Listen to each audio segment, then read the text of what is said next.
마가복음 서론을 먼저 소개하도록 합니다. 교재 56페이지 마가복음을 시작합니다. 신약 성경에서는 예수님의 생애와 관련해서 4번에 걸쳐서 이러한 복음서가 소개되면서 예수님의 탄생에서부터 죽으시고 부활하시는 예수님의 생애를 아주 상세하게 다룹니다. 우리가 어떤 면에서는 단순하게 생각하면 왜 이 같은 얘기를 4번이나 반복할까? 그래서 좀 지루한 면도 있고 이렇게 반복적일까라고 이렇게 의문을 품을 수도 있습니다. 그러나 성경은 괜히 쓸데없이 이렇게 4번씩이나 2번도 아니고 4번씩이나 이렇게 불필요하게 반복하는 게 아닙니다. 이유가 있기 때문에 반복하는 것이에요. 구약 성경에서도 의도적으로 반복하는 그러한 독특한 본문들이 있습니다. 제일 첫 번째는 중요하니까 반복하는 거예요. 너무 중요하기 때문에 여러 번 반복하는 것입니다. 두 번째는 반복하면서 똑같이 반복하는 게 아니라 차이성을 두면서 각각의 또 숨겨진 그러한 풍성함들을 드러내면서 예수님의 생애와 일대기가 더욱 풍성해져가는 4번의 그러한 설명들을 통해서 또 추가되어지는 또 그러한 설명들을 통해서 우리가 한쪽 복음에서 보지 못했던 더 풍성함들이 그렇게 또 맛볼 수 있는 것입니다. 이것을 꼭 기억하셔야 됩니다. 그래서 우리가 마태복음의 특징 또 마가복음의 또 각각의 특징을 잘 헤아려 가면서 읽으면 그 풍성함들을 더욱 맛보게 됩니다. 마가복음은 대략 64년에서 70년 정도 기록한 걸로 알려집니다. 핵심 주제는 하나님의 아들 예수 그리스도, 복음의 시작, 고난받는 종, 삼위일체, 이성 1인격, 예수님의 낮아지심 4개, 높아지심 또 4개, 대속적 희생과 순종, 이신칭의, 예수님의 삼직 3개, 이런 부분들이 또 역시 복음서의 가장 핵심이기 때문에 소개가 되고 또 추가되어지는 마가복음에 그러한 몇몇 표현들이 있습니다. 내용은 하나님의 아들 예수 그리스도에 대한 이해가 복음의 핵심이며 시작이라고 강조합니다. 삼위일체 가운데 제2위격이신 성자 하나님께서 낮고 천한 우리를 구원하시기 위해서 참된 인성을 취하여 이 땅에 오셨습니다. 인간의 죄값을 대신 짊어지시기 위해서 고난받는 종으로 오셨습니다. 이런 부분이 이제 마가복음의 고난, 희생 이러한 부분들이 강조됩니다. 예수님의 고난은 율법의 순종하심과 십자가에 죽으시는 것입니다. 이 대속적 고난이라는 거예요. 우리가 이신칭의에서 의는 2가지로 구성되어 있다 그랬죠. 우리의 죄가 예수님께 전가가 되고 죄사함에 문제가 발생이 돼야 돼요. 또 행위언약의 율법의 요구에 온전히 순종해야 됩니다. 우리가 못하기 때문에 예수님이 순종하셔서 얻으신 의를 우리에게 값없이 전가하는, 이렇게 죄가 전가가 되고 의가 전가가 되는 이중 전가의 이러한 형태로 의가 우리에게 주어지는 것이, 그래서 반드시 예수님의 고난은 율법에 순종하시는 그런 희생, 율법을 만드시고 율법을 주신 율법의 주인이신 분이 이 땅에 인간의 모습을 취하고 오셔서 율법에 순종하셔야 되는 그러한 희생과 고난을 겪으셨다라는 거예요. 왜요? 그 율법에 순종하시는 것은 의를 얻기 위한 중요한 행위, 중보적 사역이기 때문에 그렇습니다. 또 하나는 우리의 죄값에 대한 문제를 해결해야 되니까 십자가에 죽으시는 고난을 행하는 것입니다. 그래서 대속적 순종, 대속적 희생, 이렇게 우리가 구별해서 이야기하기도 합니다. 이 낮아지심은 우리의 정죄와 죄값을 위한 대속적 희생이며, 죽음과 관련된 것은 대속적 희생, 이렇게 표현하는 거고, 율법의 의로운 요구를 우리 대신 순종하기 위한 대속적 순종, 이렇게도 표현하는 것이에요. 이런 표현들을 꼭 반복적으로 기억해야 됩니다. 자, 핵심 구절을 전체 안에서 좀 이렇게 정리해서 보았습니다. 마가복음 1장 1절, 하나님의 아들 예수 그리스도의 복음의 시작, 이렇게 해서 아주 중요한 표현이 나옵니다. 1장 4절에도 죄사함을 받게 하는 회개의 세례, 이렇게 죄사함, 이런 부분들이, 8장 29절에는 너희는 나를 누구라 하느냐, 복음서에서는 끊임없이 예수님의 존재, 예수님이 어떤 일을 하셨는가, 예수님의 사역, 이것이 가장 중요한 질문이라는 겁니다. 8장 31절, 인자가 많은 고난을 받고 대속적 희생, 죽음과 부활. 10장 45절, 많은 사람의 대속물로 주려 함이라. 대속적 희생, 대속적 순종. 16장 15절, 온 천하에 다니며 만민에게 복음을 전하라. 이렇게 1장 1절에 복음의 시작이다 이렇게 하고 16장 16절 끝에는 이렇게 만민에게 복음을 전하라 하면서 복음이 핵심인 것을 이렇게 큰 줄기에서도 흐르고 있는 것을 보게 됩니다. 마가복음의 특징은 하나님의 아들, 중보자, 이성일인격, 특별히 고난받는 종, 대속적 이러한 희생과 순종의 중보자로 그렇게 소개가 됩니다. 마가복음은 하나님의 아들 예수 그리스도의 복음의 시작이라고 소개합니다. 마가복음은 가장 짧은 내용으로 요약하여 예수님을 하나님의 아들이시며 인간의 중보자로 소개합니다. 특히 인간이신 예수님이 하나님의 아들이심을 강조하여 한 인격의 신성과 인성을 가지신 이성 일인격 교리를 강조합니다. 이 내용이 하나님의 아들 예수 그리스도라고 표현된 것이며 이것이 복음이며 이것이 모든 복음의 시작, 핵심, 출발, 전체 이런 뜻이에요. 이 시작이라는 단어가 강조하면서 시작합니다. 이런 짧은 서론은 마가복음 전체를 핵심적으로 요약하고 정리해주는 효과가 있습니다.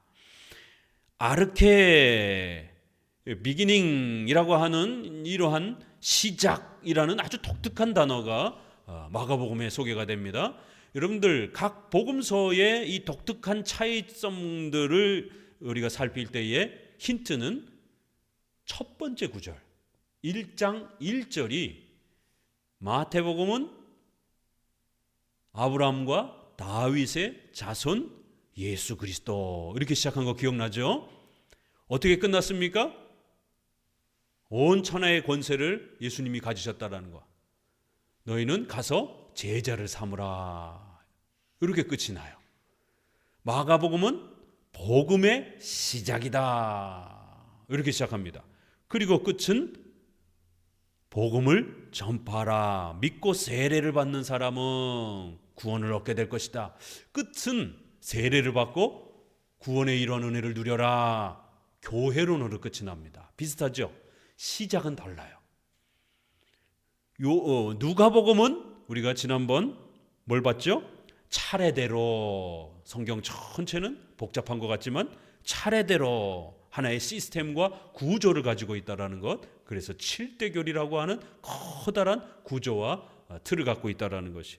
그리고 1장 4절에 배운 바 카테케테스라고 하는 카테키즘이라고 하는 교리 문답 형태로 배운 바 이렇게 아주 중요한 누가복음의 1장에서부터 1장 1절에서부터 4절에는 데오빌로여 내가 당신에게 이 성경을 어떻게 기록해서 당신에게 어떻게 또 전달할 것인지 이러한 누가복음은 좀 성경을 전달해 주기 위한 그러한 방식과 목적을 설명하는 방식으로 이렇게 시작을 합니다. 요한복음은 태초에 말씀이 계시니라. 이렇게 그리스도께서 창세전에 그렇게 존재하셨다라고 이렇게 그리스도의 신성에 대한 영원 전에 그렇게 항상 계셨던 그리스도에 대한 부분들을 소개합니다. 시작이 달라요. 마가복음은 이렇게 예수 그리스도 복음의 시작이다. 바로 이 시작이라는 단어, 시작이라는 아르케라고 하는 이 단어는 단지 출발한다 이런 단어뿐만 아니라 핵심, 또 출발, 전체 이러한 의미가 다 담겨 있습니다. 우리가 기독교 강요를 인스티튜티오 이렇게 표현하는 거예요. 강요. 우리가 억지로 강요하다 이런 개념이 아니라 가장 중요한 핵심 내용 이런 표현이에요. 우리가 신앙 고백서를 confession 이렇게 고백합니다. 신앙 고백서 우리의 신앙의 고백 이렇게 표현하는데 이것은 조금 보편적 일반적 표현이에요.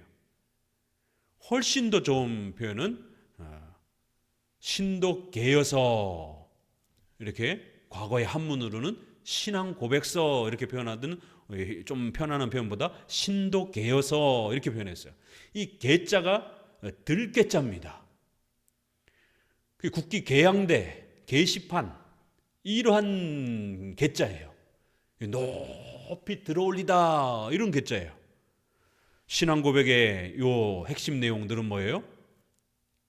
그냥 간략하게 편의상 요약한 그런 개념이 아니라 성경에서 가장 중요하게 우리가 떠받들어야 되고 가장 높이 소중하게 다루고 지켜야 되는 핵심 그러한 교리들이라는 거예요. 그래서 들계자를 씁니다. 개요할 때 계자를 써도 되는데 높이 들어올린다 이렇게 계자를 써서 신도 아이가 아니라 개요서 이렇게 표현을 합니다. 이렇게 성경은 성경 스스로가 성경의 핵심이 무엇인지, 성경의 가장 중요한 골자가 무엇인지, 특별히 예수님과 관련해서는 하나님의 아들 예수 그리스도, 하나님의 아들, 이것은 무엇이죠? 신성을 주로 표현할 때 쓰는 표현이에요. 예수님 이렇게 표현할 때는 인성을 표현할 때 씁니다. 왜냐하면 마리아에게 저를 예수라 하라 이름까지 천사가 나타나서 계시하는 것을 보게 됩니다. 그렇죠? 태어나시는 그 예수님을 향하여 예수라 이렇게 이름을 지어라라고 그 성육신하는 그 초점에 맞춰져 있는 것을 보게 됩니다. 그래서 예수 그러면 주로 그 참된 인성을 가지고 이 땅에 성육신하신 그 예수님을 지목할 때 주로 예수 이렇게 부릅니다. 그러나 성자 하나님의 아들 이렇게 표현할 때는 신성을 소유한 바로 하나님이신 예수님, 제2위격이신 예수님을 소개합니다. 신성과 인성, 이성 1인격. 그리고는 그리스도, 이거는 구약의 메시아라고 하는, 이것이 신약의 헬러어로 표현되면서 크리스토 이렇게 표현하고, 이것이 영어로 크라이스트 이렇게 표현된 거고, 우리 한문으로는 이 크라이스트, 지저스 이런 부분들이 지저스 이렇게 표현된 것이, 이 지저스를 이렇게 소리내서 발음하려고 이렇게 하다 보니까 예수 이렇게 된 거예요. 이러한 그리스도는 바로 구약의 메시아라고 하는 표현은 선지자직, 제사장직, 왕직을 기름 부어 구별할 때 특별한 사명으로 그렇게 기름 부어서 세울 때에 행했던 그런 표현입니다. 기름을 부어서 특별한 직분으로 그렇게 사역을 구별하다. 왜요? 예수님은 이제 우리를 구원하시기 위한 특별한 그러한 사역으로 구별된 존재다. 그래서 중보자, 우리의 구원자라고 하는 이런 표현을 메시아, 그리고 신약에는 또 이렇게 그리스도 이렇게 표현하는 것입니다.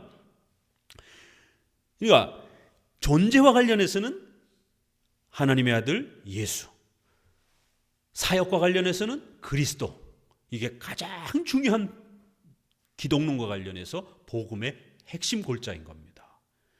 요 한마디로 기독교의 복음을 다 정리했어요. 얼마나 놀랍습니까? 마가복음은 이런 재미가 있는 거예요. 마가복음은 몇 장이죠?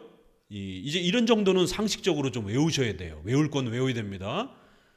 16장까지 있어요. 마태복음 몇 장까지 있죠? 28장까지 있어요. 누가복음은 24장까지 있어요. 요한복음은 21장까지 있습니다. 제일 짧은 게 마가복음이잖아요. 그렇죠? 어떤 공부든지 간략하게 짧게 사도신경처럼 성경 전체를 한 문장으로 딱 요약하면 암기하기도 쉽고 보기도 편하고 내용을 파악하기도 쉬운 거예요. 그렇죠? 그런 효과가 있습니다. 마가복음은. 마태복음 28장 내용이 굉장히 방대하잖아요. 마태복음은 풍성함에 이러한 맛이 있다라면 잘못하면 삼천포로 빠질 수 있는 길을 이렇게 잃을 수 있는 핵심 그 교리를 잘 모르다 보면 길을 잃어버리기가 쉬워요. 근데 마가복음은 거기에 한 절반 정도 되는 거예요. 그러니까 훨씬 더 핵심을 정확하고 요약적으로 보기가 아주 편합니다. 마가는 그런 의도로 단어 선택도 그렇고 문장 선택도 그렇고 이렇게 많이 말을 안 해요. 장황하게 설명을 안 해요. 그 사건과 관련해서 가장 중요한 핵심 몇 단어, 몇 문장, 이 사건의 핵심은 이거다라고 아주 간략하게 그냥 정리해 주는 거예요. 그러면 눈에 쏙쏙쏙쏙 들어오는 거예요. 짧고 간략하게 간결하게 핵심이 착착착착착 이렇게 요약되어 있기 때문에 마가복음은 성경 네 복음서를 전체 읽기 전에 마가복음을 먼저 읽는 것도 좋아요. 그래서 그런 면에서 빨리 습득할 수가 있습니다. 자, 이렇게 첫 문장에서 복음서 전체의 핵심은 여러분 잊지 마십시오. 이성일인격 그리스도의 중보사역, 하나님의 아들 예수, 신성과 인성, 그 다음에 그리스도, 선지자직, 제사장직, 왕직의 중보사역을 이루신 그리스도라는 거예요. 이게 복음의 시작, 출발이라는 거예요. 이걸 모르면 아예 복음을 출발할 수가 없다라는 거예요. 시작할 수가 없다라는 거예요. 그렇기 때문에 가장 기초, 핵심이 된다라는 겁니다. 마가복음의 요약은 이런 효과를 극대화하여 예수님에 대한 교리를 완성했습니다. 즉 사도신경은 이 표현을 그대로 사용하여 그 외아들 우리 주 예수 그리스도를 믿사오니 이는 성령으로 잉태하사, 보세요. 그냥 마가복음의 이 첫 절을 그냥 거의 그대로 그냥 복사해서 이 사도신경에다 붙였습니다. 마가복음은 로마인이나 이방인을 대상으로 기록했기 때문에 구약을 많이 사용하지 않아요. 마태복음은 구약을 엄청 많이 사용했죠. 그러나 마가복음은 사용하지 않습니다. 조금은 사용하는데 율법의 형식과 표현도 적게 표현합니다. 또 아주 짧은 그런 요약 간략성을 갖고 있기 때문에 즉시 또 곧과 같은 단어를 많이 사용하여 복음의 생동감과 아주 역동성을 높였습니다. 아주 짧게 읽을 수 있으니까 또 짧게 읽어가면서 그 아주 신속함, 또 그 다음에 역동적인 그런 아주 표현법들이 의외로 상당히 많습니다. 62회 정도 곧이라는 단어를 사용을 해요. 마태복음은 분량은 2배 가까이 되는데 곧, 즉시 이런 단어를 33번 정도밖에 안 나와요. 절반 정도밖에 안 사용합니다. 그러니까 마태복음에 비해서 마가복음이 얼마나 이런 부사를 사용하면서 각각 본문에 대해서 즉시, 이런 거예요. 마태복음에서는 회개하라, 천국이 가까웠느니라 이렇게 표현하잖아요. 그러면 마가복음은 어떤 느낌이에요? 즉시 회개하라 이러는 겁니다. 빨리 회개하라, 곧 임하실 것이다, 역사하실 것이다, 이런 아주 그 부사가 붙음으로 인해서 훨씬 더 파워풀하고 역동감을 이렇게 주면서 그러면서도 저 간략하게 신속성을 이렇게 묶어주는 그런 재미가 있습니다. 이런 걸 신경 쓰고 보게 되면 마가복음에 아주 독특한 단어들과 문장들이 이제 보이기 시작할 거예요. 그리스도의 왕국을 소개할 때는 누가복음이나 요한복음처럼 하나님의 나라, 이방인들에게 주로 대상을 썼기 때문에 하나님이라는 단어를 쓰는 거예요. 마태복음은 어떻게 표현했죠? 하늘나라, 이렇게 하나님이라는 단어, 여호와라는 단어를 두려워서 잘 안 써요. 그렇기 때문에 heaven, 이렇게 하늘나라, 이렇게 천국 이렇게 표현을 한 거고, 마가복음이나 누가복음은 이방인을 대상으로 했기 때문에 하나님이라는 표현을 자유롭게 씁니다. 그래서 하나님의 나라 이렇게를 표현을 하면서 복음의 핵심을 펼쳐갑니다. 전체 구조는 마태복음과 달리 마태복음은 어떤 특징으로 기록했어요? 주제별로 기록을 했어요. 그러나 마가복음과 누가복음은 좀 더 시간 순서대로 배열을 해놨습니다. 마가복음의 구조를 봅니다. 두 번째, 마태복음은 유대인들을 대상으로 하기에 구약 인용이 많고 예수님을 구약의 메시아, 유대인의 왕으로 소개합니다. 마가복음과 누가복음은 이방인을 주로 대상으로 하기에 구약 인용이 많지 않고 예수님을 주님, 그리스도, 중보자, 구원자로 소개합니다. 누가는 예수님의 참된 인성의 특징을 더 많이 설명합니다.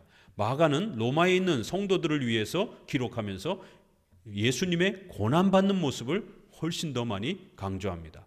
요한복음은 유대인과 이방인 모두에게 예수님의 신성의 신비와 위대함을 가르칩니다. 이렇게 각각 복음서의 강조점이 좀 달라요.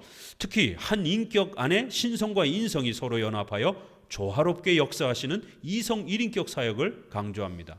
이와 같이 복음서는 예수님의 33년 중 개인 생애보다는 그분의 중보 사역인 3년의 공적 생애에 집중합니다. 그 중에서도 일주일간의 십자가 처형과 관련된 내용을 마태는 30% 정도 다루고 있고요. 이것도 상당히 많은 거죠. 누가복음은 25% 정도, 마가와 요한은 40% 정도. 그러니까 그 복음서의 절반 가까이가 일주일에 그 사건에 집약되어 있는 거예요. 이런 재미가 있는 겁니다. 정도 소개하면서 전체 구조 중에 가장 중요한 부분으로 언급했습니다.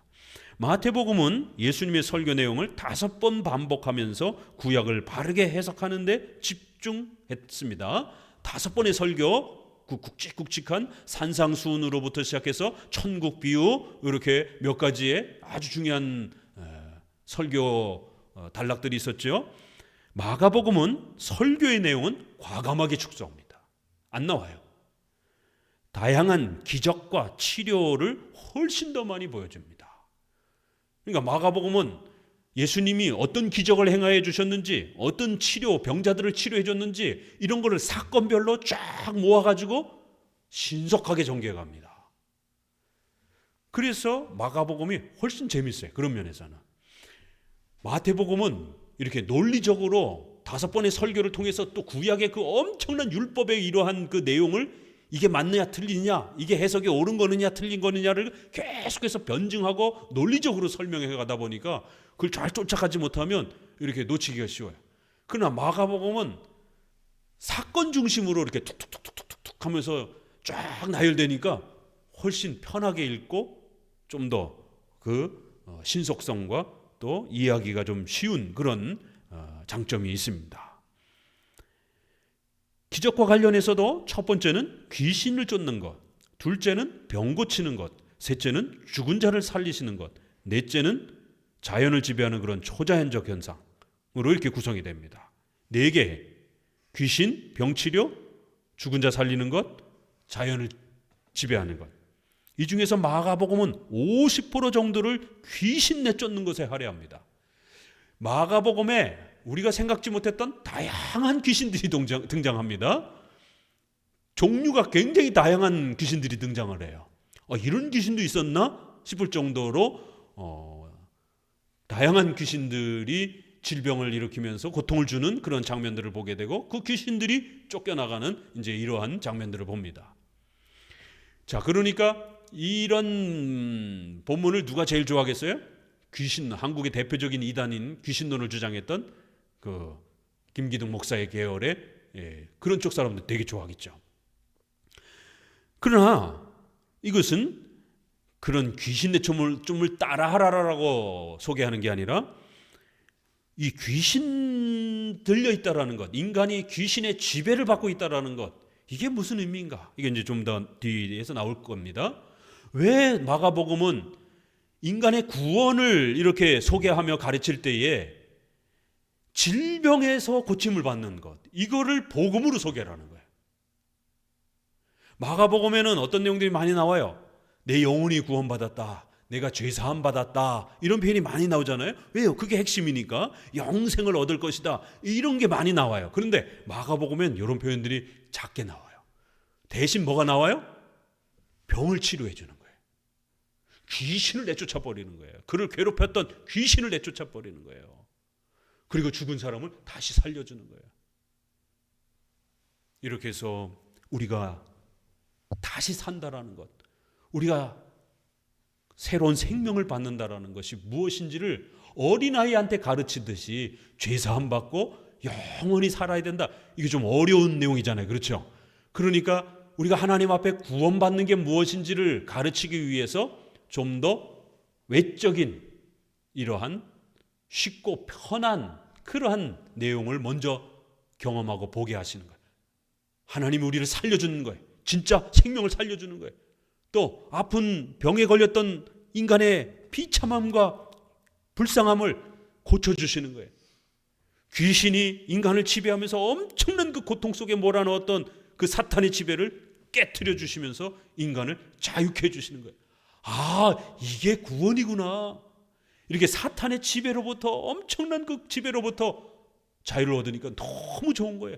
질병과 아픔의 고통 속에서 그 고통의 아픔이 너무 고통스러운 이러한 이 고통과 아픔으로부터 치료를 받으니까 너무 행복하고 좋은 거예요.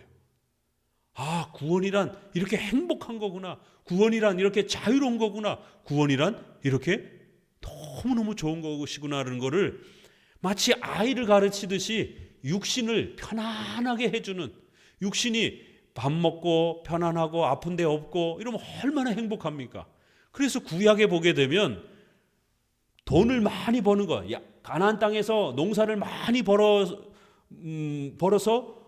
수확물을 주는 것, 적들이 침략하지 않도록 보호해 주는 것, 이런 거를 구원으로 이렇게 돌려서 비유적으로 가르쳐 주는 겁니다. 그런 것처럼 마가복음에서는 우리가 구원받았다라는 것, 죄사함 받았다라는 것, 우리가 영생을 누린다라는 것, 우리가 다시 살아났다라는 것을 너무 쉽게 가르치는 거예요. 봐, 너희들이 그 무서운 사탄의 지배를 받으니까 얼마나 고통스러웠는가.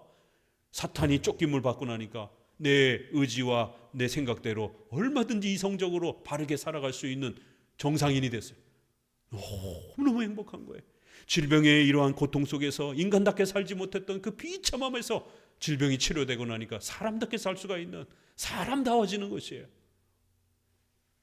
그러면서 육신이 이렇게 회복되는데도 이렇게 행복하고 즐거운데 그 육신을 움직이는 우리의 영혼이 있는 거예요. 특별히 또 우리는 몸과 영혼 전체를 하나님께서 살려주시잖아요. 지금은 영혼을 살려주셨지만 이제 곧 우리가 부활 때에 육체까지도 새롭게 회복받을 것입니다. 이렇게 해서 구원이란 전인격적 구원, 전인적 구원인 거예요. 몸과 영혼 전체를 구원해 주시는 그런 구원인 거예요. 그래서 죄사함과 우리의 영혼이 구원받고 거듭나는 것, 그게 본질입니다. 그러나 우리는 이원론, 금욕주의가 아니기 때문에 반드시 우리의 육체도 하나님께서 나중에 부활을 통해서, 부활체를 통해서 새롭게 구원해 주실 것입니다. 몸과 영혼 전체가 구원받는 거예요. 그래서 마가복음에서는 우리의 몸이 구원받는 그러한 장면들을 많이 소개해 주는 것이. 이 몸이 구원받는 것을 오늘 우리 시대의 이 현세에다가 적용하게 되면 그게 문제가 되는 거죠. 왜 그렇죠? 아직은 부활 때가 아니니까. 그래서 많은 기복주의자들이 번영신앙이 문제가 되는 거예요. 아직은 우리가 그러한 육체의 회복과 육체의 행복과 육체의 그러한 부활을 누릴 때는 아니에요. 그건 하나님이 나중에 주신다라고 그렇게 성경에 약속하고 있기 때문에. 그렇지만 언젠가는 주어질 거예요. 마가복음에 이렇게 우리의 육체의 구원까지 회복시키시는 중보자로서의 그리스도를 우리에게 또 이렇게 소개하려고 이렇게 귀신 내쫓음을 50% 가까이나 이렇게 그 기적의 소개를 배치를 하면서 너희들도 귀신 내쫓아봐, 이게 아니라 마치 인간이 죄 속에서 고통받으며 영원히 지옥에 사는 이 비참한 인간의 모습을 어떻게 표현했어요? 사탄이 지배하는 지옥의 그런 고통으로 이렇게 소개를 한 겁니다. 그래서 사탄의 지배에서 벗어나는 것은 곧 우리가 죄의 지배에서 벗어나는 것으로 이렇게 또 가르쳐 주기도 하는 겁니다. 이처럼 마가복음은 우리의 왕이신 예수님께서 사탄과 악한 영을 파괴하여 그들에게 종노릇하던 우리를 구해내시는 위대한 구원자이심을 강조합니다. 이 외에도 마가복음 16장 9절에서 20절은 많은 논쟁이 있는 본문입니다. 중요한 신약의 또 이러한 또 사본인 또 알렙 사본이라고 하는데요. 이 신의 사본이에요.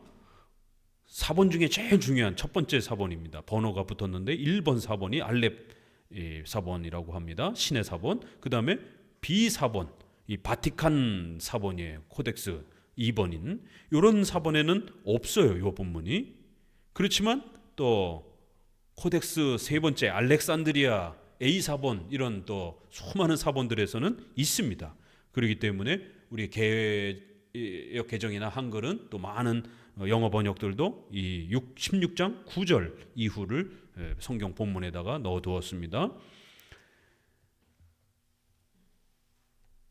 자, 세 번째, 마가복음 우선설 이 자유주의 입장을 좀 우리가 봐야 되는데요. 최근에 신학계에서는 이 마가복음 우선설을 아주 대표적으로 주장을 하고 이걸 아주 정설처럼 받아들여요. 그러나 우리 개혁주의는 받아들이지 않습니다.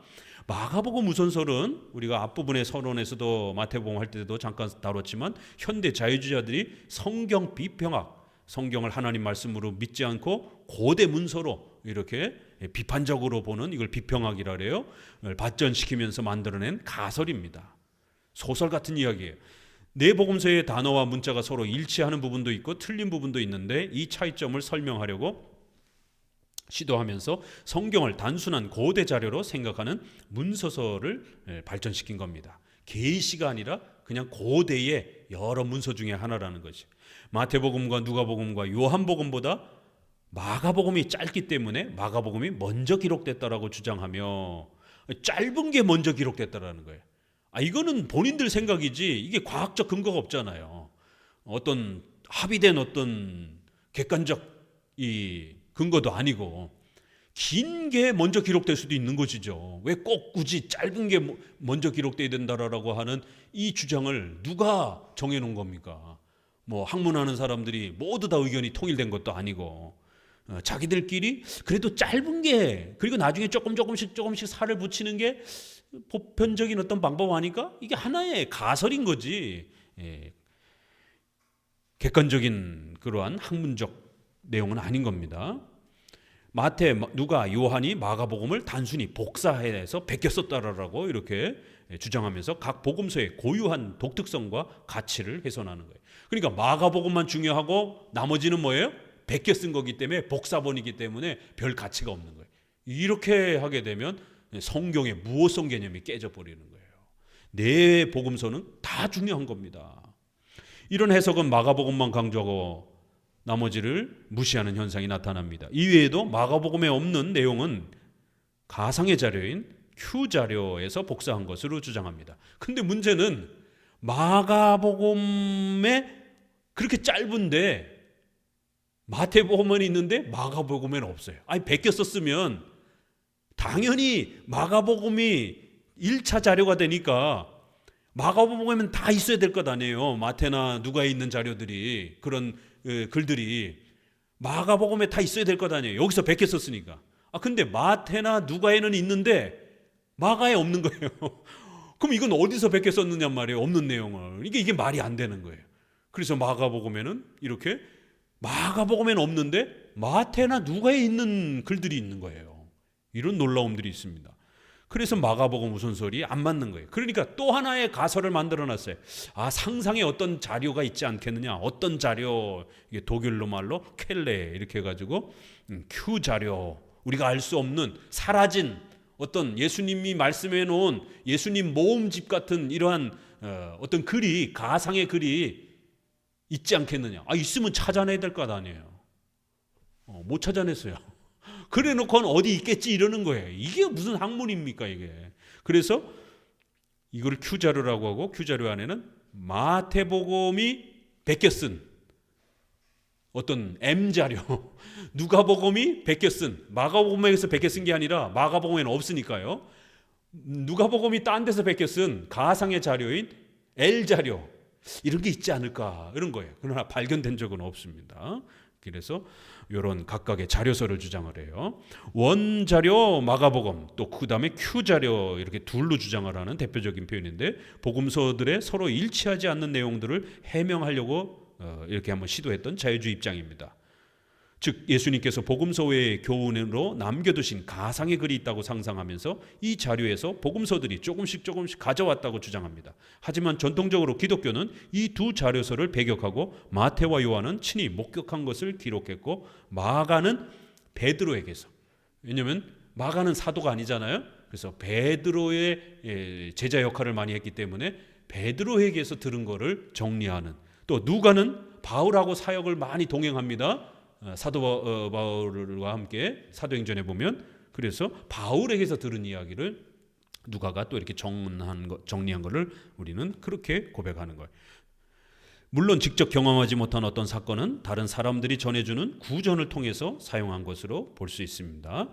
특히 누가복음에 우리가 지난번 1장 2절 3절에 있었던 처음부터 말씀의 목격자 되고 일꾼된 자들이 전하여 준 그대로 그 내력을 저술하려고 붓을 들었던 사람이 많다. 그래서 사도들이 전해준 거, 또 부활에 대한 이야기는 사도들이 직접 경험하지 못했어요. 그렇죠? 여인들이 먼저 경험을 했잖아요. 그래서 여인들에게 들은 거를 또 정리해 놓은 겁니다. 이렇게 여러 예수님에 대한 그 이야기들을 잘 정리해서 각각 성령의 인도하심 속에서 4개의 복음서가 작성된 걸로 우리는 그렇게 고백합니다. 사복음서는 100개 쓴 것이 아니라 각자 성령의 인도하심 아래 목격자들의 증언과 구전을 참고하여 각자의 독특성 아래 기록한 것입니다. 사복음서 순서도 전통적으로 어거스틴 이후 마태, 마가, 누가, 요한의 지금의 순서를 우리는 많이 강조합니다. 자, 1장으로 들어가 보도록 합니다. 1장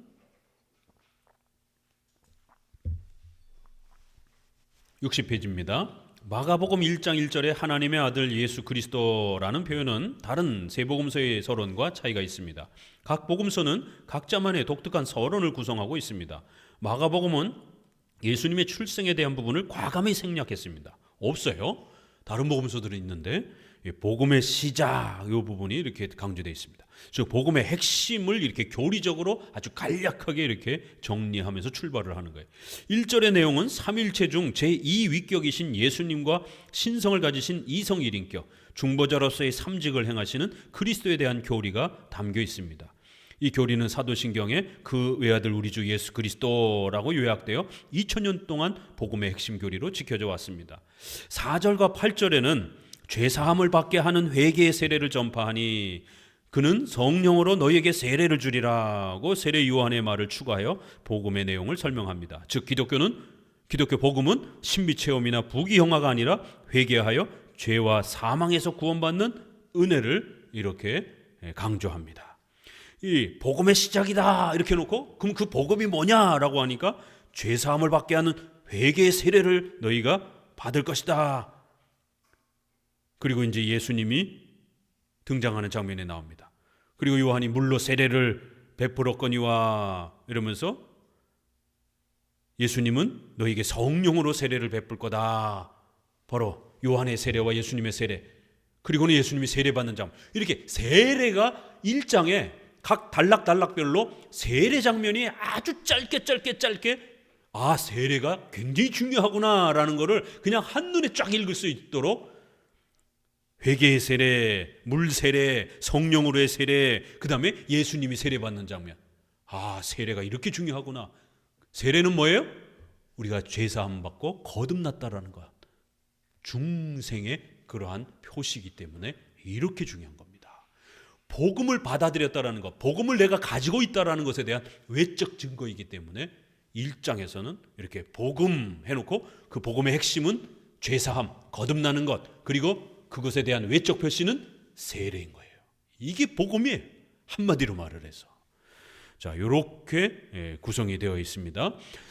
61페이지 마가는 예수님의 공생의 사역 준비로 세례 받으심과 강야에서 사탄에게 시험 받으시는 두 장면만 소개합니다. 이후 1장에서 9장까지는 갈릴리 사역, 북쪽 사역을 다루고 14절은 하나님의 복음이라고 또 다시 한번 표현합니다. 근데 1절에서는 그리스도의 복음 이렇게도 표현했고요. 14절에서는 하나님의 복음 이렇게 해서 약간 표현을 달리하지만 하나님의 복음, 한 분 하나님 이렇게 또 표현하기도 하고 그리스도의 복음 이렇게도 또 표현을 하면서 하나님께서 우리에게 주신 바로 복음은 예수 그리스도를 통해서 이루어지는 것임을 이렇게 또 연결시켜 줍니다. 15절에서는 때가 찼고 하나님의 나라가 가까웠으니 회개하고 복음을 믿으라. 하나님의 나라 이렇게 소개하면서 그것은 바로 회개하고 복음, 바로 예수 그리스도를 받아들이는 것, 믿는 것, 이게 하나님의 나라에 참여하는 핵심이라는 거예요. 회개하고 복음 예수 그리스도를 믿는 것, 이렇게 딱 간략하게 아주 정리를 합니다. 즉 복음은 회개하여 죄와 사망에서 구원받고 하나님 나라에 참여하는 겁니다. 자, 21절부터는 마가복음의 특징인 이제 다양한 기적들이 본격적으로 소개되는데요. 보세요. 이제 더러운 귀신 23절, 32절에 귀신 들린 자, 39절에 또 귀신들을 내어 쫓고, 이렇게 다양한 귀신을 쫓는 사건이 연속적으로 소개됩니다. 이런 장면은 아담의 죄 때문에 인류가 처한 비참한 현실을 더욱 생동감 있게 드러냅니다. 원죄를 물려받은 인류는 사탄과 악한 영의 지배를 받으며 평생 동안 종노릇하며 살아야 하는 노예들입니다. 그래서 마가복음은 더러운 귀신들을 명한즉 순종하는도다. 이렇게 귀신을 뭐라고 그랬어요? 아주 더러운 귀신. 귀신이면 귀신이지 좀 더 더러운 귀신 있나?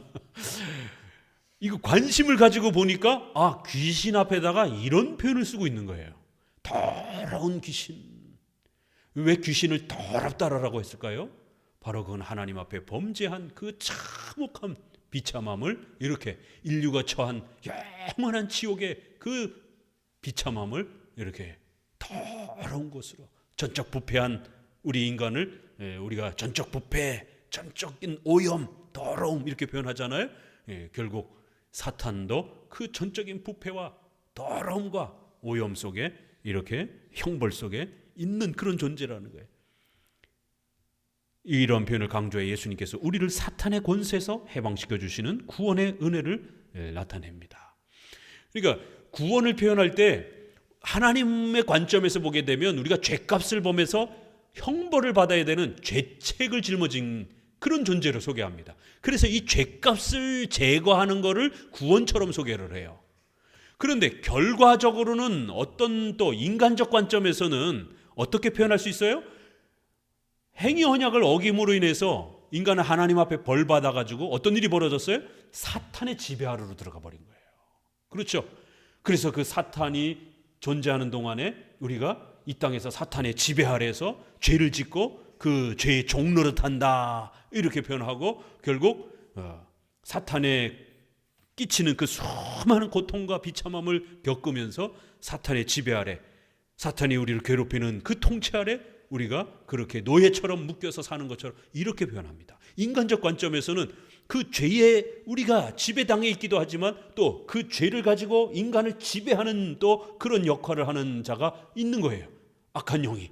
그래서 인간의 관점에서 보게 되면 사탄의 지배에서 우리가 죄의 종노릇하며 그렇게 노예 생활을 하는 그 비참한 모습을 또 죄된 모습으로 이렇게 소개를 하는 겁니다. 그래서 구원을 성경에서는 어떻게 표현합니까? 그 하나님의 관점에서 하나님 앞에서 갚아야 될 그 하나님의 공의와 공의를 만족해 하는 죄값을 처리하는 걸로 이렇게 구원을 소개를 해요. 우리 인간적 관점에서 보게 되면 당장 우리 눈앞에서 우리를 지배하고 있는, 우리를 죄와 어둠과 고통으로 지배하고 있는 이 사탄의 지배를 제거해 주는 것을 구원으로 또 소개할 수도 있는 것이에요. 그래서 마가복음에는 이렇게 사탄을 제거하는 장면을 구원으로 많이 소개해 줍니다. 계시록 18장 2절에 보면 귀신의 처소, 큰 성 바벨론 이렇게 표현합니다. 그래서 이 땅을 귀신이 지배하고 다스리는 그런 귀신의 처소로 이렇게도 표현합니다. 그래서 마태복음 12장 28절에는 귀신을 내어 쫓고 귀신을 억제하면 너희 가운데 하나님의 나라가 이미 임하여 진 줄 알라, 이렇게 또 표현해요. 그래서 귀신이 이 땅에서 왕노릇하고 인간을 지배했는데 그 귀신이 쫓겨나가는 걸 보게 되면 하나님의 나라가 너희에게 임한 걸 알라, 이렇게 표현합니다. 우리를 지배하던 왕이 쫓겨났으니까 이제 우리가 살았다라는 거예요. 이렇게 표현합니다. 디모데후서 2장 26절에는 마귀의 올무에서 우리가 벗어났다. 새가 그 올무에서 벗어나는 것처럼 우리가 마귀의 속박과 그 올무에서 벗어나서 자유케 되었다. 구원을 자유라 이런 표현으로 많이 써요. 애굽에서 출애굽하면서 자유케 되었잖아요. 그렇죠? 구원받는 것을 자유케 되는 것처럼 이렇게도 많이 표현합니다. 또 구원받는 것을 죄값을 치르고 죄사함 받는 걸로도 이렇게 많이 표현하는 것처럼 마지막 중요한 구절인 히브리서 2장 14절에는 예수님이 성육신하시고 십자가에 죽으셨습니다. 이렇게 하고 그 십자가의 죽으심으로 죽음의 세력을 잡은 자 마귀를 멸하러 하심이라 이렇게 돼 있어요. 구원을 이런 식으로 설명할 수도 있다라는 거예요. 인간을 죄와 죄로 죽음으로 지배하고 이 땅에서 왕노릇하는 그 사탄의 그 지배 아래 살아가는 불쌍하고 비참한 인간들을 사탄을 제거하고 그들을 살려주고 자유케 해주시는 예수님이 이 땅에 오시고 성육신하시고 십자가에 죽으심으로 죽음의 세력을 잡은 자 이렇게 표현하면서 바로 마귀를 멸하려 하십니다. 이렇게 인간의 구원을 인간적 관점에서는 인간을 지배하는 사탄을 제거하는 걸로 이렇게 소개하기 때문에 마가복음에서는 귀신을 내쫓는 걸로 그렇게 많이 구원을 소개합니다. 그러니까 이런 본질을 모르고 귀신아 나가라 이런 거나 따라하고 있고 이러면 안 된다라는 것입니다. 귀신을 내쫓는 장면을 신약 성경이 유독 많이 소개하는 이유를 캐치해야 되는 거예요. 자, 2장은 이제 중풍병자 이야기가 나오는데요. 치료를 통해서 예수님의 죄사함의 권세를 드러냈습니다. 13절은 낮고 천한 이 세간일을 하는 레위를 부르시는 사건이 언급이 됩니다. 이 중풍병자에 대한 사건도 마태복음에 소개가 되죠. 이 부분은 바로 내 죄 사함을 받았느니라. 그러니까 오직 하나님 한 분 외에 누가 능히 죄를 사하겠느냐 7절에 이러면서 이 죄를 사하는 권세와 관련해서 이 죄사함에 대한 부분이 아주 집중되어 있고 그 죄를 사하는 권세가 예수님께 있다라고 하는 것을 강조합니다. 자, 어느 것이 더 쉽겠느냐? 어느 게 더 쉬워요? 그 중풍병을 치료하는 게 현실적으로는 더 어렵습니다. 내가 너 죄를 사해줬다라고 말로는 그렇게 할 수 있는 거예요. 그러나 그 권세가 진짜라는 것을 중풍병자를 치료해야 진짜라고 증명할 수가 있잖아요. 만약 못 고치면 어떻게 하게 됐어요? 죄를 사하노라 이 말을 가짜가 되는 것이죠. 그러니까 중풍병자를 살리는 게 현실적으로는 더 어려운 거예요. 그래서 예수님이 중풍병자의 치료를 행하시면서 이 권세가 죄를 사하는 권세가 진짜라는 것을 또 그렇게 증명해 보이는 겁니다. 더 어려운 것을 행하면서 너희가 볼 때에 이 병자를 치료하는 게 어려워 보이지 않겠느냐? 그럼 이 어려운 걸 내가 해보겠다. 어려운 것을 행하시면서 더 쉬워 보이는 이 죄사함의 권세가 예수님께 있다는 걸 증명합니다. 그러나 또 거꾸로 하나님 관점에서 보게 되면 하나님만이 죄를 사하는 거예요. 어떻게 누가 인간이 죄를 사하겠습니까? 그러니까 본질적으로는 죄 사하는 것 이게 더 어려운 거예요. 병자를 고치고 뭐 이러는 거는 의사도 고칠 수 있고 뭐 이렇게 가끔 어쩌다 기적도 일어나잖아요. 그러나 인간이 지옥에서 형벌 받는 것을 구해줄 수 있는 것은 오직 하나님밖에 없는 거예요. 그러니까 겉으로는 병자를 고치는 게 더 어려운 거예요. 그러나 본질적으로는 죄를 사해주는 이 구원의 은혜가 훨씬 더 어려운 겁니다. 아주 이렇게 묘하게 이 죄사함의 권세 이 중풍병자 사건은 이렇게 겉으로는 어느 게 더 쉬우냐 어려우냐 이렇게 질문하시면서 겉으로는 중풍병자를 치료하는 기적이 훨씬 더 어려운데 예수님의 의도 속에는 이러한 외적인 이 교육들을 통해서 내적으로 죄를 사해주는 권세가 그리스도에게 있다라고 하는 이 놀라운 또 교훈을 주는 겁니다. 이렇게 자세히 보셔야 돼요. 자, 그다음에 이제 이 레위 마태를 이제 또 부르는 장면에서 친 로마 일을 하고 있는 유대인들이 봤을 때는 아주 반역자죠. 그래서 가장 큰 민족에게 있어서 혐오의 대상이 되는 이러한 세관원을 부르면서 죄인을 부르러 왔다. 이런 죄사함 이런 표현들. 그래서 예수님의 사역의 초점은 사회복지나 국가정치 회복이 아니라 죄인들을 죄와 사망에서 구해주는 것임을 아주 명확히 합니다. 21절부터 3장 6절까지는 낡은 가죽 부대와 새 부대와 안식일 논쟁을 통한 구약과 신약의 차이를 설명하면서 예수님을 통해서 새롭게 성취된 구원의 질서를 강조합니다. 구약의 의식법과 제사법들과 안식일의 외적 형식도 옛 질서와 경륜이며 예수님은 이 모든 것의 주인이며 본질이며 실체라고 그렇게 강조합니다.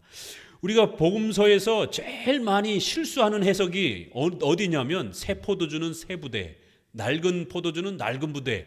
이거 뭐 경제, 정치 쪽에서도 일반 사람들도 굉장히 많이 알고 있어요. 그렇죠? 눈에는 눈, 이에는 이 이거 하고 새술은 새 부대. 이게 신년에 1월 1일에 이렇게 한번 새롭게 해보자 뭐 이러면서 어디서 주워 들었는지 새술은 새 부대, 옛날 것은 지나갔으니까 이제 잊어버리고 온고이 지신 뭐 이러면서 우리 한번 새로운 마음으로 시작해 봅시다. 이럴 때 성경에 새술은 새 부대, 이거 그런 뜻이 아닙니다. 그런 식으로 설교하는 목사님들이 굉장히 많아요. 이게 신구약의 통일성과 차이성을 이해하지 못해서 그래요. 우리 기독교 강요에서 신구약의 통일성과 차이성 배웠죠? 통일성은 구약의 은혜 언약, 믿음으로 구원받는 것, 삼위일체, 교회론, 이런 본질을 기독교 7대 교리는 똑같은 거예요.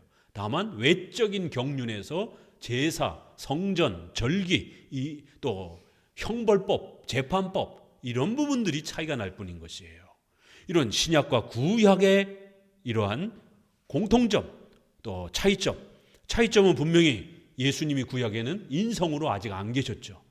신약에 예수님이 인성으로 온 거예요. 신약에서 예수님이 십자가에 죽으신 것이에요. 그런 면에서는 신약에 또 풍성함들이 있는 겁니다. 이러한 신구약의 공통점과 차이점을 예수님이 설명하는 것이지, 야 이제 구약 다 쓸데없어, 구약 필요 없어, 새술은 새 부대, 이제 신약만 중요해, 이러면 안 되잖아요. 그렇죠? 이게 그렇게 많이들 해석을 해요. 새술은 새 부대, 예수님만 이제 중요한 것처럼. 이런 게 아닙니다.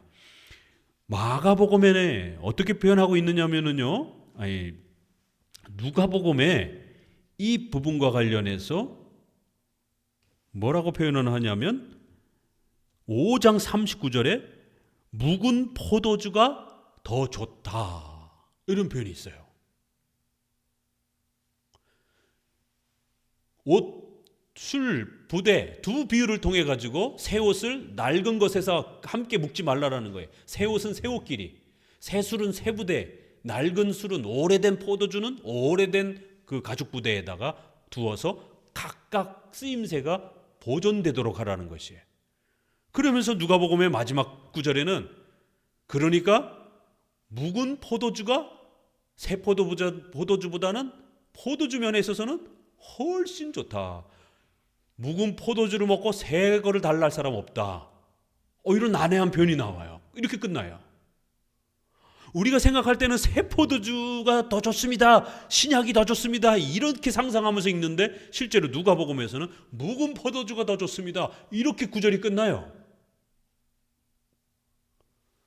잘 해석해야 되는 거예요. 새 것은 새 거에 쓰임새가 있고 옛 것은 옛 것의 쓰임새가 있다라는 거예요. 그러니까 포도주 성질로만 보면 어때요? 묵은 포도주가 훨씬 좋죠. 100년, 200년 된 거 얼마나 비쌉니까? 10년, 20년 된 것보다.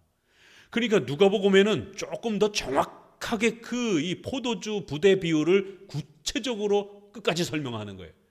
새 것은 새 것으로서의 역할이 있는 거고, 묵은 포도주는 포도주라고 하는 자체로 보게 되면 묵은 포도주가 훨씬 좋은 거고 훨씬 값이 나가는 거예요.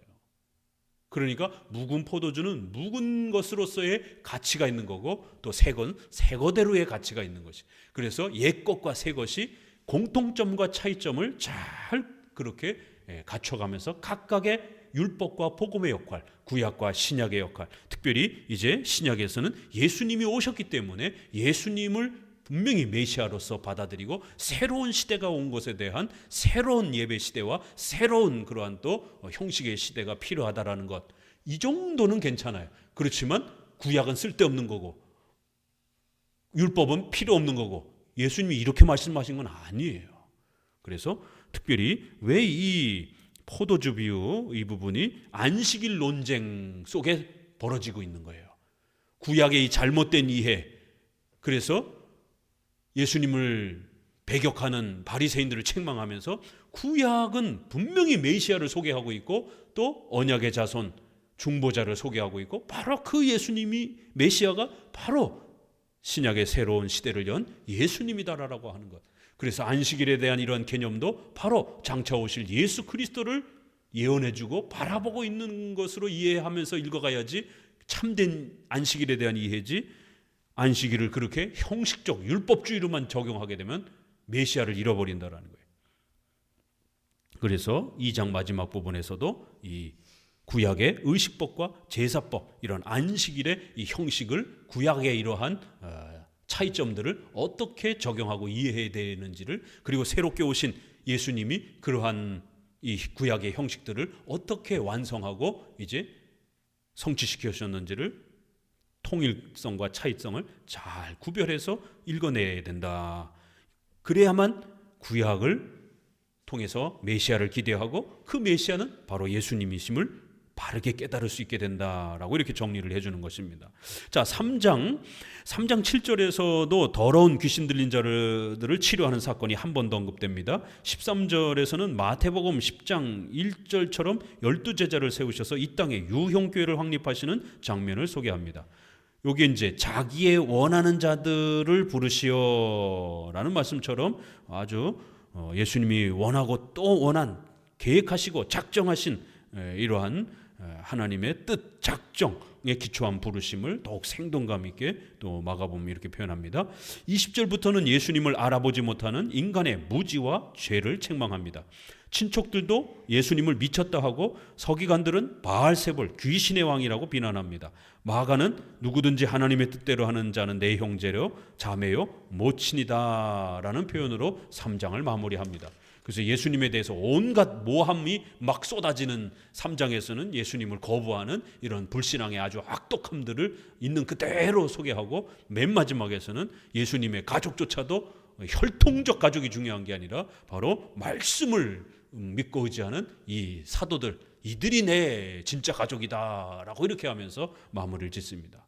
자, 3장 후반부가 예수님께서 세우신 유형교회의 이러한 이제 제자들을 언급하면서 누가 하나님의 나라의 백성들인지를 이렇게 대상을 언급했다면, 4장은 이제 씨 뿌리는 비유를 통해서 유형교회가 형성되는 방법과 본질을 소개합니다. 마태는 7개의 비유를 천국을 소개했습니다. 비유로. 마가는 3개만 소개합니다. 그것도 줄여가지고 아주 3개로. 그러면 이제 3개는 훨씬 더 중요하겠죠. 하이라이트니까. 씨 뿌리는 비유의 핵심은 좋은 땅에 뿌렸다는 것은, 같이 한번 읽어봅니다. 곧 말씀을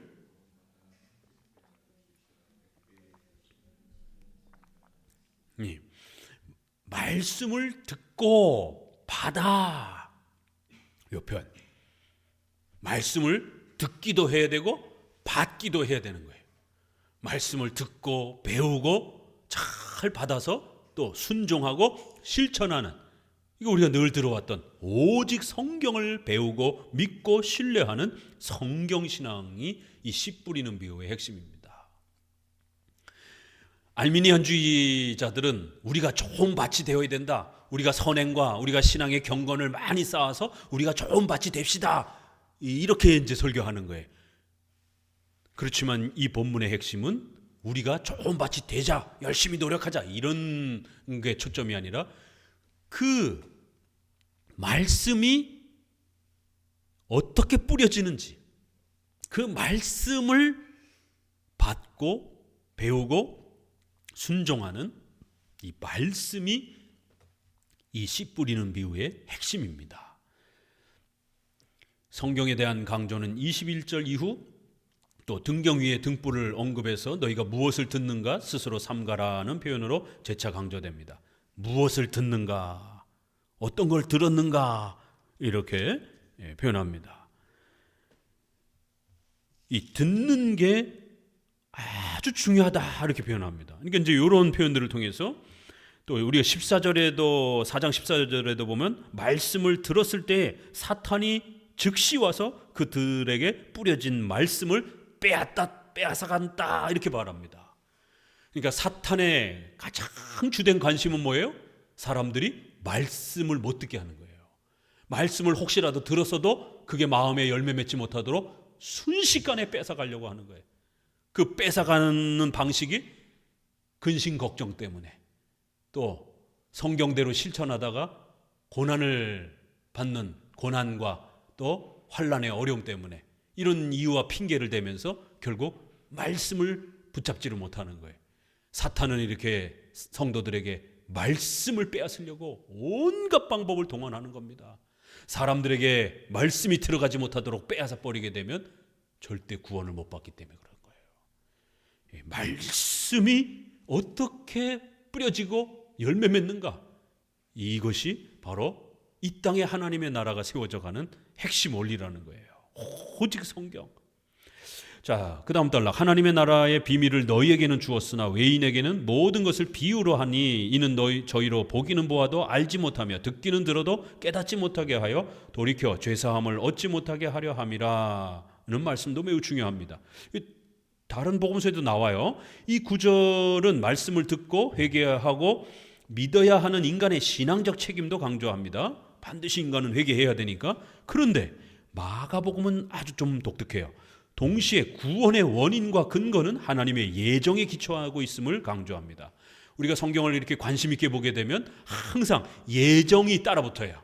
그러면서도 너희는 신속히 회개하라, 이런 또 전도의 또 책임도 함께 이렇게 절묘하게 조화를 맞추는 것을 볼 수가 있습니다. 그런데 특히 마태복음 13장, 누가복음 8장은 인간의 책임 부분이 좀 더 강조가 됐습니다. 그래서 그들이 믿지 않았다, 그들이 듣지 않았다, 이렇게 주어를 그들이 이렇게 강조합니다. 우리 번역에서는 이제 이 주어가 좀 선명하게 잘 안 나타나는데, 헬러 본문을 보게 되면 주어가 조금 더 이렇게 선명합니다. 마가복음, 요한복음 12장에서는 하나님의 뜻과 계획과 예정 속에서 택자와 유기자가 구별되었음을 더 강조합니다. 하나님의 나라의 비밀을 너희에게 주었으나, 여기도 우리가 주어를 집어넣고 한번 보세요. 하나님이 너희에게는 주었으나, 마가복음 4장 11절, 다시 그 위에 외인들에게는, 다른 어떤 자들에게는 모든 것을 비유로 하여 주지 않았다라는 거예요. 이는 저희로 보기는 보아도 알지 못하며, 하나님이 저들이 알지 못하게 하며 듣기는 들어도 깨닫지 못하게 하며 돌이켜 죄사함을 받지 못하게 하려 함이라. 하려 함이라가 핵심인 거예요. 핵심 동사인 거예요. 누가요? 하나님이.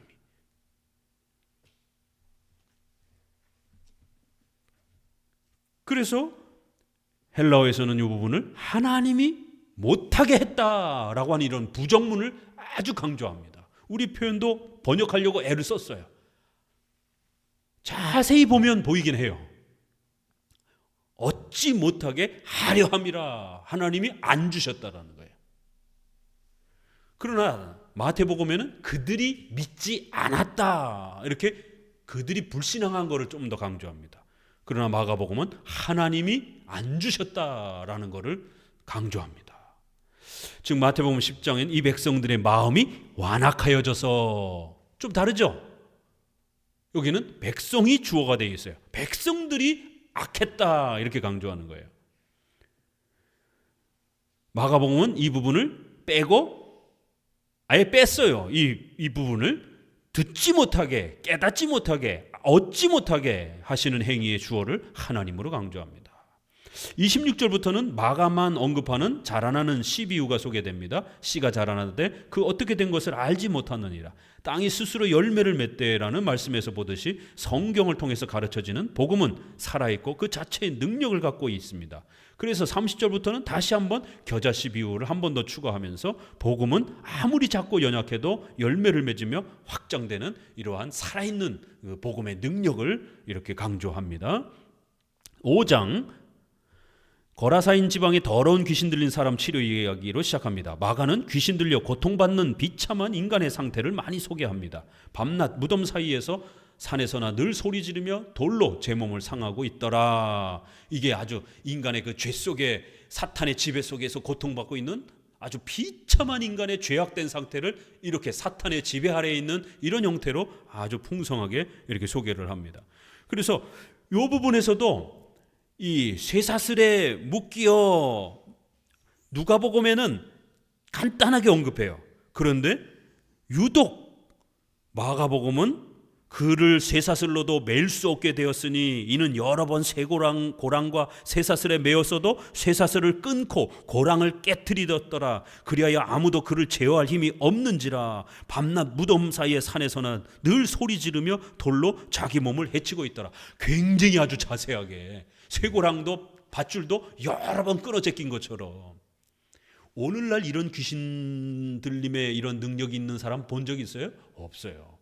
그래서 예수님의 십자가의 죽으심은 우리를 구원하게 하는 위대한 역사도 있지만 사탄의 그 세력과 권능을 깨트린 그런 역사도 있는 겁니다.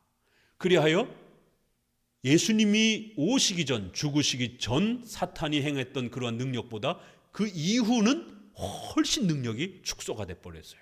그래서 오늘날도 뭐 귀신 들림이 있을 수는 있지만 이 성경에서 나오는 이런 막강한 이런 귀신 들림은 오늘 우리 시대에는 거의 볼 수가 없습니다.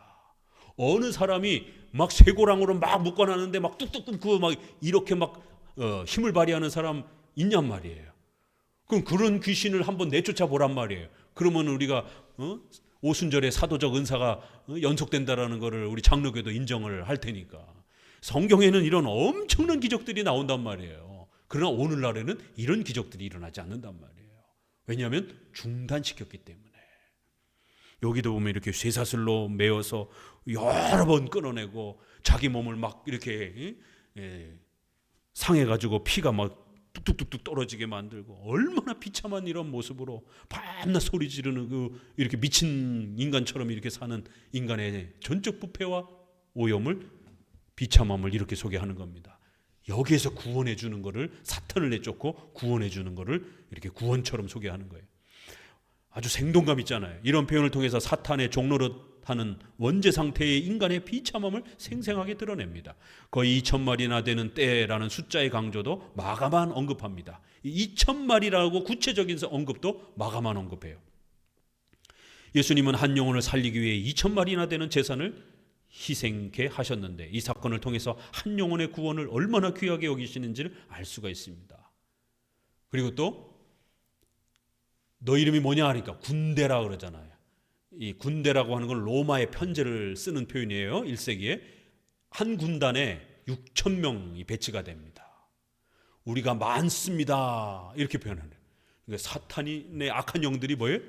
로마 군단의 편제인 6,000 말이라 그래야 돼요. 6,000 명이라 그래. 인격이니까 사탄도 인격이니까 6,000명이나 되는 이런 어마어마한 이 벌떼와 같은 이 사탄의 이 떼거지들을 예수님이 그냥 한 방에 다 제거시켜 버린 것이. 그런데 이 귀신들이 어디로 들어가요? 돼지떼 2,000마리 떼 속에 들어가 가지고 2,000마리를 몰살시켜 버리는 거예요. 사탄의 악한 영들은 이렇게 인간의 삶을 파괴하는 또 막강한 힘을 갖고 있습니다. 그러한 사탄을 제거시켜 버린 것이에요. 그리고 그 한 영혼을 구하기 위해서 2,000마리나 되는, 지금 돼지 한 마리도 비쌉니다. 2,000마리면 뭐 집 한 칸을 살 수도 있는 그런 어마어마한 재정이잖아요. 그 한 영혼을 구하기 위해서 2,000마리나 되는 엄청난 그 재산을 손상케 하면서까지도 그 영혼을 구해 주시는. 그래서 이것 때문에 예수님이 쫓겨나잖아요. 그 지역에서 그 돼지 주인들이 와가지고 무서워가지고는 예수님을 쫓아내잖아요. 오히려 예수님을 받아들여야 되는데 놀래서 이런 예수님의 위대함을 바라보면서 경외하면서 오히려 예수님을 받아들여야 되는데 예수님을 쫓아내고 있는 이 어리석은 모습들을 보게 되는 거예요. 자, 그리고는 이제 21절부터 야이로의 딸과 12해의 혈루증을 앓는 한 여자의 치료는 앞에 귀신의 제거처럼 인간의 처한 비참한 죄의 상태들을 더 실제적으로 나타내고 있습니다. 원죄는 전 인류에게 하나님의 정죄와 형벌을 받게 했으며 그로 인한 인간의 전적 부패는 우리의 몸과 영혼 전체를 비참과 참혹함으로 떨어뜨렸습니다. 그래서 마가복음서는 주 여호와의 신이 내게 임하였으니 이는 여호와께서 내게 기름을 부으사 가난한 자에게 아름다운 소식을 전하게 하려 하심이라. 이렇게 여호와의 은혜의 해를 우리 하나님의 신원의 날을 전파하여 모든 슬픈 자를 위로하되, 이렇게 구약의 이사야 61장에는 복음을 전인을 회복하는 이런 표현으로 많이 사용합니다. 예수님을 통한 구원은 단지 영혼만 구원하는 것이 아니라 몸과 영혼 전체가 구원받는 것으로 더욱 생동감 있게 이렇게 펼쳐지는 것을 알 수가 있습니다. 우리 5장까지만 봅시다. 16장 마가복음은 짧기 때문에 한 번만 더 하면 돼요. 마가복음 재밌죠? 또 마태복음과는 또 다른 그런 아주 또 짧으면서도 핵심을 쫙하게 전달해주는 또 그러한 아주 복음의 풍성함들이 있습니다. 기도합니다.